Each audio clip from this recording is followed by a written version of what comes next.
Donald Trump affirme que plus de 75 pays ont contacté son administration pour négocier ses droits de douane. Des pays qui, toujours selon le président, n'avaient pas décidé de prendre des mesures de rétorsion contre les États-Unis.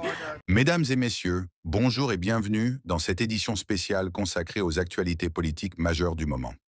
Nous aborderons aujourd'hui plusieurs sujets d'importance, notamment la récente condamnation de Marine Le Pen, la guerre commerciale entre les États-Unis et la Chine, marquée par une nouvelle hausse des taxes douanières qui pourrait redessiner l'économie mondiale, ainsi que d'autres événements politiques significatifs survenus ces derniers jours. Depuis plusieurs années, les relations commerciales entre les deux plus grandes puissances économiques mondiales sont tendues. Cette guerre commerciale a débuté sous la présidence de Donald Trump en 2018, avec l'imposition de droits de douane sur des centaines de milliards de dollars de produits chinois. L'objectif ? Réduire le déficit commercial des États-Unis, freiner les pratiques jugées déloyales de Pékin et surtout limiter l'essor technologique chinois. Mais en 2025, la guerre commerciale prend un nouveau tournant.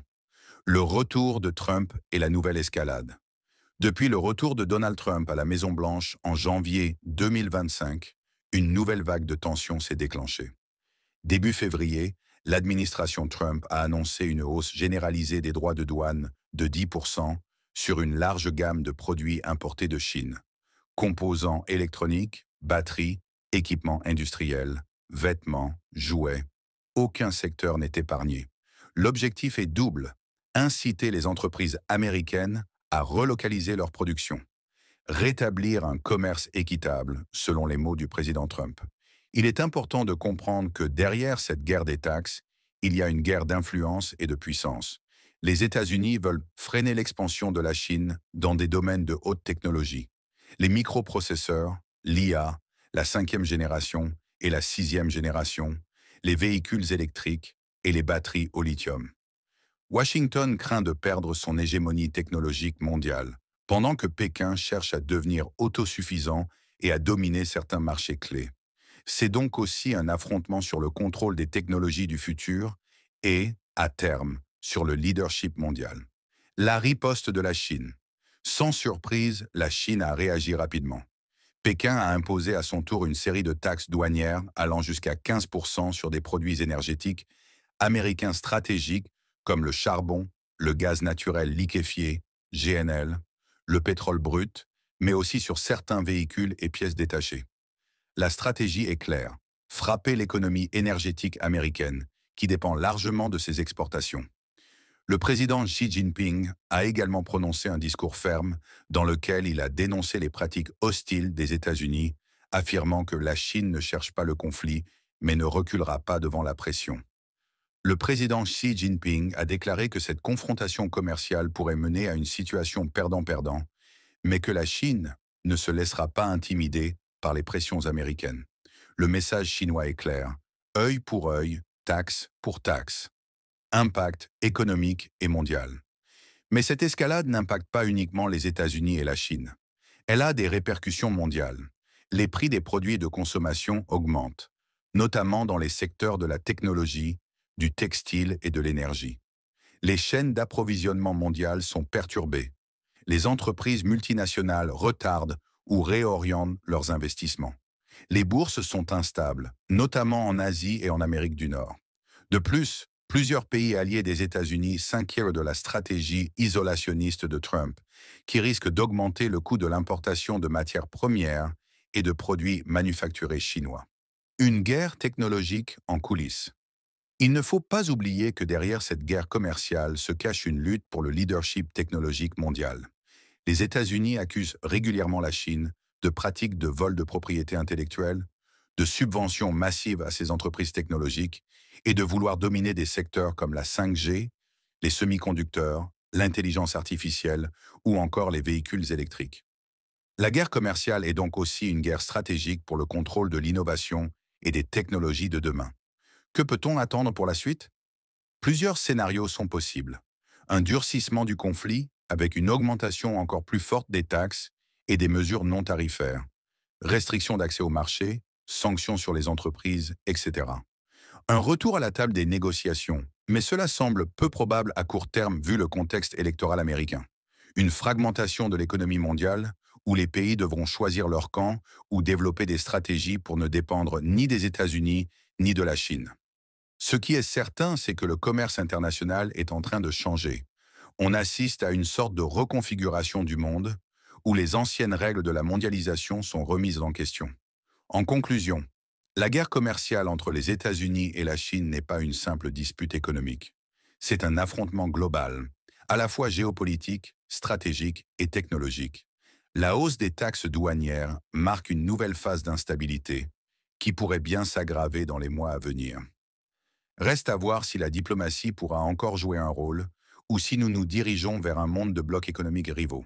Quoi provoquer la colère de Donald Trump. Si ces droits de douane ne sont pas supprimés, nous imposerons des tarifs douaniers de 50%, en plus de ceux que nous avons déjà mis en place. À partir de demain, les marchandises chinoises se verront donc appliquer 104% de taxes.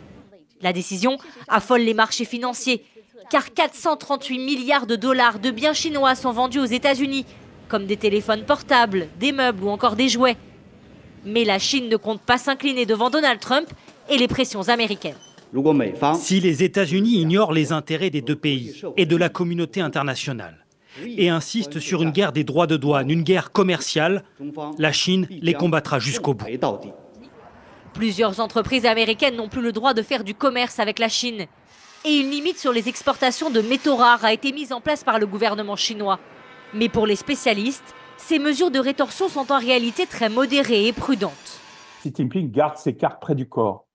Il attend de voir. D'ailleurs, il est bien possible que la taille de l'économie chinoise lui permette effectivement de surmonter l'obstacle, au moins pendant quelques temps. Donald Trump s'est dit prêt à conclure un accord avec son grand rival.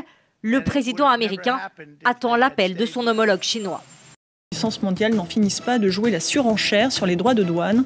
Une escalade qui n'empêche pas Donald Trump d'annoncer quelques exemptions et de se dire confiant sur la conclusion d'un accord avec Pékin.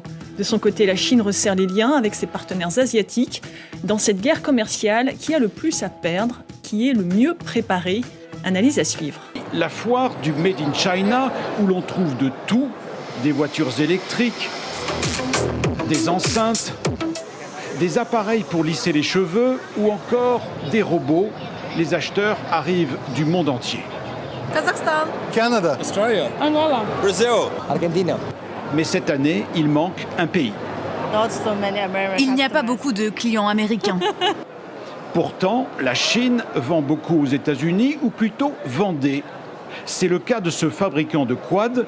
Avec 145% de droits de douane américains, ces engins passeraient de 8 000 à près de 20 000 euros. Impossible. Trump nous a fermé la porte. Alors nous sommes de plus en plus nombreux ici en Chine à vouloir nous concentrer sur le marché européen.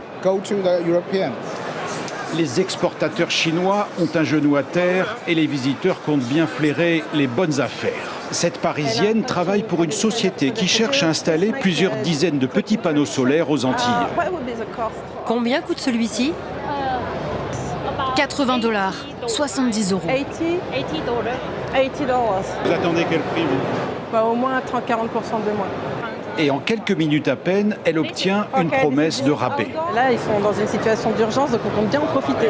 Ce fabricant de panneaux solaires vient de perdre ses clients américains. C'est difficile pour votre entreprise en ce moment ? Oui, bien sûr, je dois le reconnaître. La guerre commerciale pousse même une poignée d'acheteurs à enfreindre les règles. Vous représentez un client américain ? Oui. Vous pouvez travailler avec 145% de taxes ? Non. Qu'allez-vous faire ? On a une combine pour tromper les douanes. Je paie ici une partie en espèces et je déclare une valeur réduite de mon produit. C'est illégal, mais totalement assumé, une conséquence directe de la guerre commerciale. En Europe, c'est le flou qui domine. Après la suspension des surtaxes douanières, les négociations patinent. Ce lundi, le commissaire européen au commerce est rentré bredouille de Washington. De son côté, Giorgia Meloni n'a obtenu aucun engagement de Donald Trump. Que veut, que peut négocier le président américain ?